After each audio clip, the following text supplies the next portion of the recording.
Good morning, welcome to the Words of Hope, and I'm Art Velasquez, your host. Today, I will tell you a story about the three trees. Once there were three trees on a hill in the woods. They were discussing their hopes and even their dreams. When the first tree said, "Someday, I hope to be a treasure chest. I could be filled with gold, silver, and precious gems.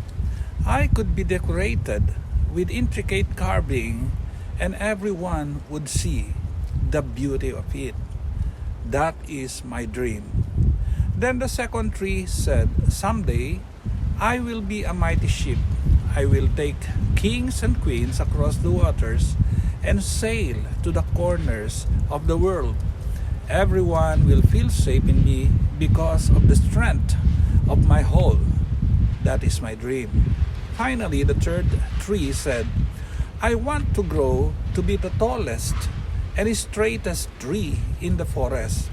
People will see me on the top of the hill and look up to my branches and think of the heavens and God and how close to them I am reaching.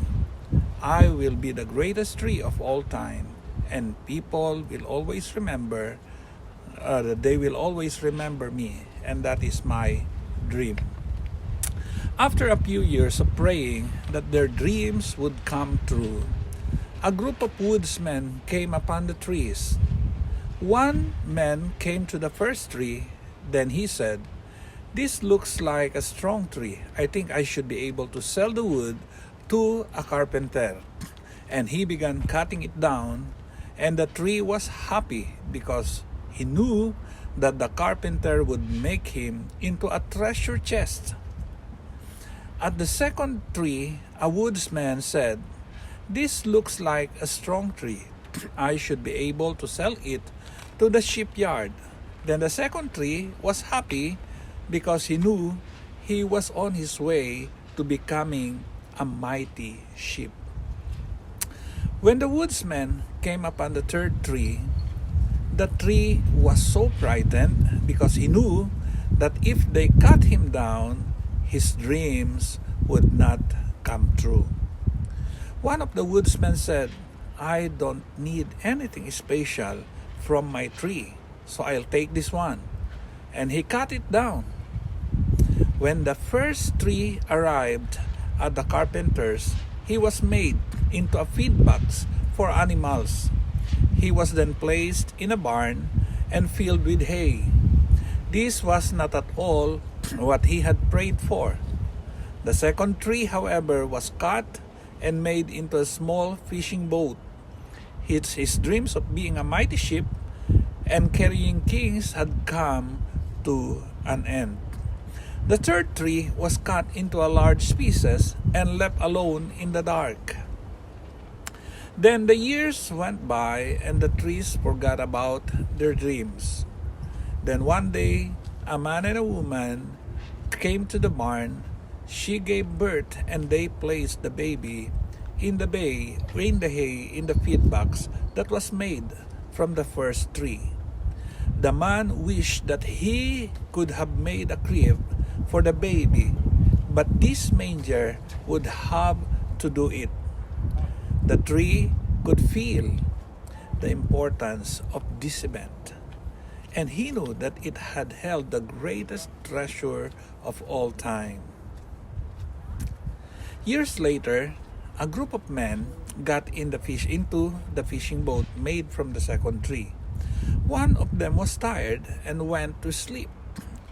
While they were out on the water, there was a great storm arose, and the tree didn't think he was able or strong enough to keep the men safe.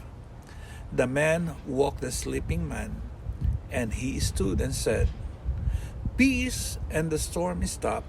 At this time, the tree knew that it had carried the King of Kings in its boat.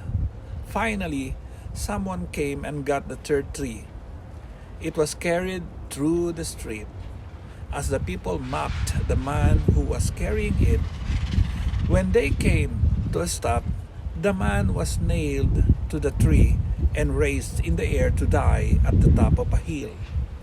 When Sunday came, the tree came to realize that it was strong enough to stand at the top of the hill and be as close to God as was possible because Jesus had been crucified on it. The moral of this story is that when things don't seem to be going your way, always know that God has a plan for you.